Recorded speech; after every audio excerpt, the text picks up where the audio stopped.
I want to thank you all for your patience. I want to thank you all for joining us this afternoon. My name is Kurt Vibrants. I'm the president of George Washington's Mount Vernon. And I want to, again, just tell you how grateful we are you're here to be with us this afternoon as we remember and honor those buried here in the Slave Cemetery. It's important that we're here for this blessing at a moment when we begin a very important archaeological survey of the cemetery.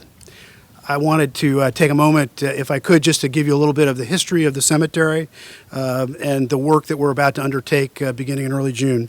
Beginning on the 6th of June, Mount Vernon will conduct a multi-year archaeological study of the cemetery. We seek to commemorate the lives of those free and enslaved individuals who lived and died here at Mount Vernon by thoroughly documenting the locations of individual burial plots. The primary goal of this project is to create a map that shows exactly where individuals are interred on the ridge just southwest of Washington's tomb. And we seek to answer several fundamental questions. How many individuals call this cemetery their final resting place? What are the boundaries of the site? And how are burials arranged within those boundaries?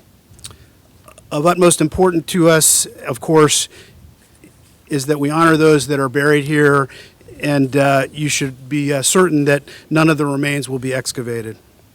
The cemetery itself is believed to have been in use from around 1760 through around 1865. There is no specific documentation existing that establishes the date of the first burial. Slaves' deaths and construction of the coffins for burial began to be recorded around 1760. West Ford, whose descendant is here today, who was believed to live from 1785 to 1863, a longtime servant of the Washington family who was freed in 1829, is believed to have actually been the last individual interred here at the cemetery. It is also believed that William Billy Lee, Washington's constant companion and manservant throughout the Revolutionary War, was interred on this site following his death around 1828. It is likely that interments at this cemetery actually ceased around the Emancipation and at the end of the Civil War, because at that moment many formerly enslaved communities established their own churches, and of course then burial grounds were likely established at those churches. A handful of documents record the existence of the cemetery in the years preceding the Civil War. However, by the turn of the 20th century, most surface evidence has disappeared on the site. And in 1928, the Mount Vernon Ladies Association, which of course oversees George Washington's Mount Vernon, feared that all traces of the cemetery might soon be gone, and a simple marker was placed on the site in 1929 to commemorate these unmarked graves.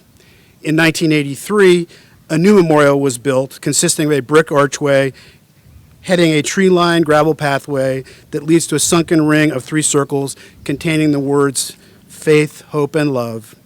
At the center of the memorial stands an incomplete column bearing the inscription, "In memory of the Afro-Americans who served as slaves at Mount Vernon, this monument marking their burial ground, dedicated September 21st, 1983, the Mount Vernon Ladies Association."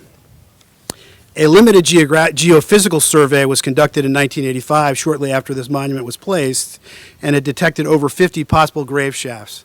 4 small archaeological excavations have taken place since that 1985 survey, resulting in the discovery of 8 possible grave shafts found in spaces that were not a part of the original survey area in 1985.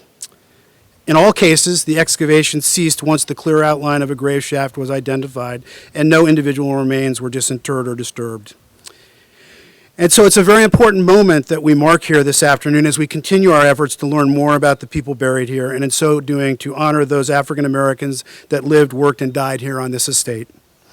I want to personally acknowledge Sheila Coates, who's with us today.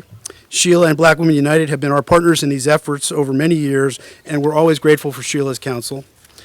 I'm grateful also that the Reverend Dr. Darrell Keith White of Bethlehem Baptist Church can be with us today, and I'd like to now invite him up to offer a blessing. Thank you.